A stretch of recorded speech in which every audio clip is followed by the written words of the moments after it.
आज सकाले बानालाम रेशमी परोटा। नरम नरम रेशमी परोटा खेते खूब स्वाद। एभावे आपनाराও बानिয়ে খেতে পারেন। বানাবেন খুবই স্বাদ। সারা দিন নরম থাকে পরোটাগুলো, খেতে দারুণ। টিফিনের জন্য খুবই ভালো।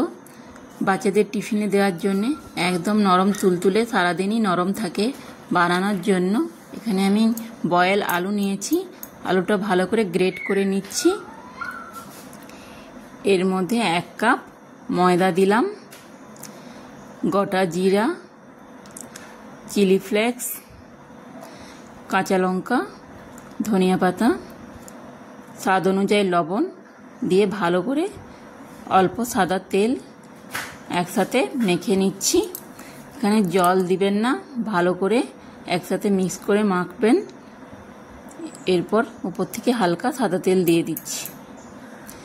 ভালো করে মাখা হয়ে গেছে।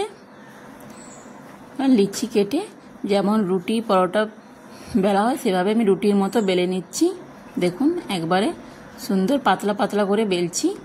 খেতে খুব দারুণ হয়। এভাবে বেলে নিচ্ছি সবগুলো।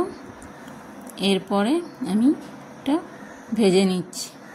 এপিট ওপিট করে সাদা তেল দিয়ে হালকা করে ভেজে নিচ্ছি।